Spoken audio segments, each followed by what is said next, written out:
ኢትዮጵያ ውስጥ ከፍተኛ ክምችት ያለው ወርቅ መገኘቱ ይፋ ተደረገ።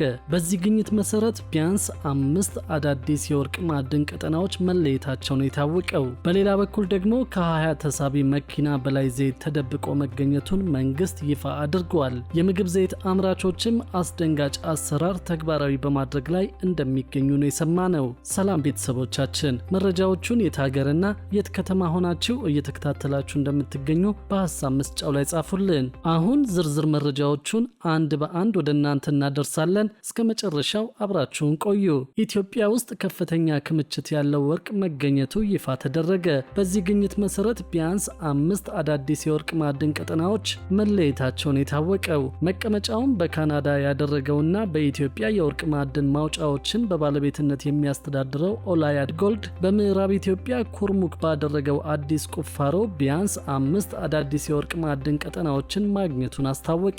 ይህ ግኝት ከፍተኛ መጠን ያለው የወርቅ ማምረቻ ስራ የማቋቋም እቅዱን የሚያጠናክር መሆኑን የጠቀሰው ተቋሙ በቁፋሮ ከተገኙት ውጤቶች መካከል በጸንጌ ሂካፒል ዞን የተገኘው አንዱ ነው ተብሏል። ከ43 ሜትር ጥልቀት ጀምሮ በ16.4 ሜትር ርቀት ላይ በአንድ ቶን አፈር 13 ግራም ወርቅ ተገኝቷልም ነው የተባለው። ከአውሮፓውያኑ 2024 አጋማሽ ጀምሮ 193 ጉድጓዶችን የቆፈረው ኩባንያው በኢትዮጵያ ፕሮጀክቱ በቅርቡ ወርቅ የማምረት ስራ ይጀምራል ተብሎም ይጠበቃል። ተቋሙ ይህንን ይፋ ማድረጉን ተከትሎ የኦላያድ ጎልድ አክሲዮን ዋጋ $30 በመድረስ ከአውሮፓውያኑ 2023 ወዲህ ከፍተኛውን ዋጋ ማስመዝገቡም ነው የተጠቆመው። የኩባንያው አጠቃላይ የገበያ ዋጋም 2.6 ቢሊዮን የአሜሪካን ዶላር መድረሱም ተገልጿል። ከዚሁ ጎን ለጎን ኢትዮጵያ በ2018 በጀት ዓመት 3 ወራት ውስጥ ከወጪ ንግድ ካገኘችው 2.5 ቢሊዮን ዶላር ገቢ ውስጥ ከፍተኛውን ድርሻ የያዙት ወርቅ፣ ቡናና አበባ መሆናቸውን የፕላንና ልማት ሚኒስትሯ ዶክተር ፍጹም አሰፋ ተናገሩ።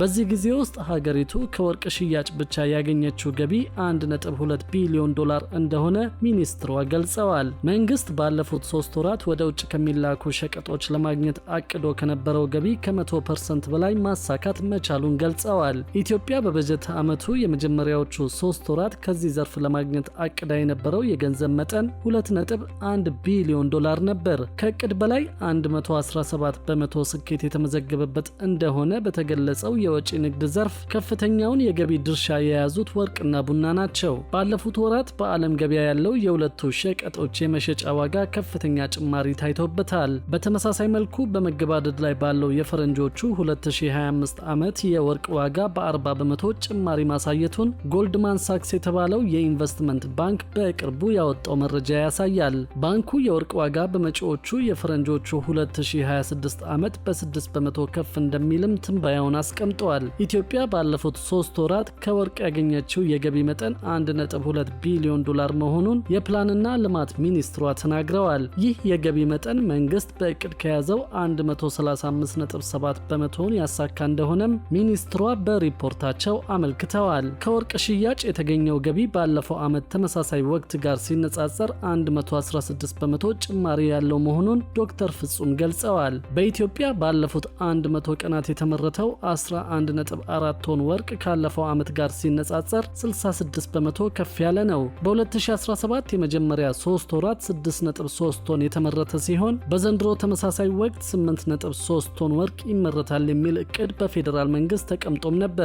በቅርቡ ወደ ስራ እንደሚገባና በአሁኑ ወቅት በሙከራ ስራ ላይ እንደሆነ የተገለጸው የኩምሩክ ጎልድ ማይኒንግ በአመት ከ5 እስከ 7 ቶን የማምረት አቅም ይኖረዋል ተብሏል። በሌላ በኩል ደግሞ ከ20 ተሳቢ መኪና በላይ ዘይት ተደብቆ መገኘቱን መንግስት ይፋ አድርጓል። የምግብ ዘይት አምራቾችም አስደንጋጭ አሰራር ተግባራዊ በማድረግ ላይ እንደሚገኙ ነው የታወቀው። የምግብ ዘይትን በመከዘን ሰው ሰራሽ የምርት እጥረት ለመፍጠር የሞከሩ ከ20 በላይ ተሳቢ መኪናዎች ምርቶቻቸውን ወደ ገበያ እንዲያሰራጩ መደረጉ ተገለጸ። ይህንን ያስታወቀው የአዲስ አበባ ከተማ ንግድ ቢሮ ነው። የቢሮ ኃላፊ ወይዘሮ ሀቢባ ሲራጅ እና ሌሎች የቢሮ ኃላፊዎች በመርካቶ ገበያ ተገኝተው የንግድ እንቅስቃሴ ምልከታ ማድረጋቸውን ንግድ ቢሮ አመልክተዋል። ከተደረገው ምልከታ በኋላ ኃላፊዋ የምግብ ዘይት እጥረት ችግር እንዳለ በማህበራዊ ሚዲያ የሚናፈሰው ወሬ ሐሰተኛ ነው ብለዋል። በተጨማሪም ምርትን በመከዘን ሰው ሰራሽ የምርት እጥረትን የሚፈጥሩ ነጋዴዎች ላይ ቢሮ ተጨባጭ እርምጃን ይወስዳል ያሉት። በዕለቱም የምግብ ዘይትን በመከዘን ሰው ሰራሽ የምርት እጥረት ለመፍጠር የሞከሩ ከ20 በላይ ተሳቢ አቅራቢዎች ምርቶቻቸው ወደ ገበያ እንዲሰራጭ መደረጉን ገልጸዋል። ከዚሁ ጎን ለጎን ደግሞ ከምግብ ዘይት ጋር በተያያዘ አምራቾች አስደንጋጭ አሰራር ተግባራዊ በማድረግ ላይ እንደሚገኙ ታውቋል። ደህንነቱ ያልተጠበቀ ምርት ባቀረቡና ፈቃድ በሌላቸው ከ70 በላይ ድርጅቶች ላይ እርምጃ ቢወሰድም ጉዳዩ አደገኛ በመሆኑ ተጠቃሚዎች ጥንቃቄ እንዲያደርጉ ተጠይቋል። በዚህ መሰረት የምግብ ዘይት ላይ ያልተፈቀደ ኬሚካል በመጨመር ቀለሙን የሚያስተካክሉ አምራቾችን የሚቆጣጠር ስርዓት መዘርጋቱ ተገልጿል። ጤና ላይ ጉዳት የሚያስከትልና ጥራት የጎደለው የምግብ ዘይት ምርት ላይ እንደ ሃይድሮጅኔትድ ያሉ ኬሚካሎችን በመጨመር ጥራት ያለው በማስመሰል ለገበያ የሚያቀርቡ ህገወጦችን ለመቆጣጠር የሚያስችል አዲስ ስርዓት መዘርጋቱን የኢትዮጵያ ምግብና መድኃኒት ባለስልጣን አስታውቀዋል። አንዳንድ አምራች ድርጅቶችና ነጋዴዎች ጥራት የጎደለው ምርታቸው ጥራት ካለው ምርት ጋር በመልክ እንዲመሳሰል ለምግብ ግብዓትነት እንዲውል ያልተፈቀደ ቀለም እንደሚጨምሩ ደርሼበታለሁ ነው ያለው ተቋሙ።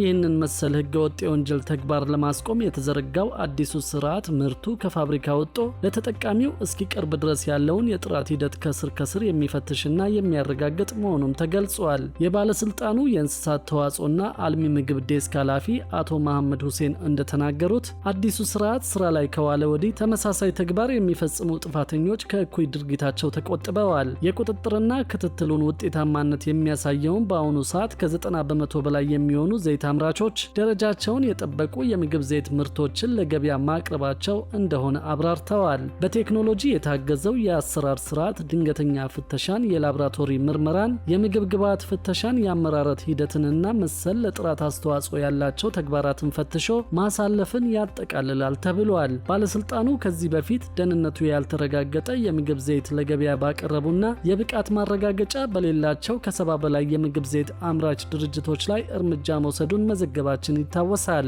የህብረተሰቡን ጤና የሚጎዱ እንዲህ አይነት ህገወጥ ተግባራትን ሙሉ ለሙሉ ለመቆጣጠር ዜጎች ህገወጥ ተግባራትን ለማጋለጥ ጥቆማ በመስጠት እንዲተባበሩም ኃላፊው ጠይቀዋል።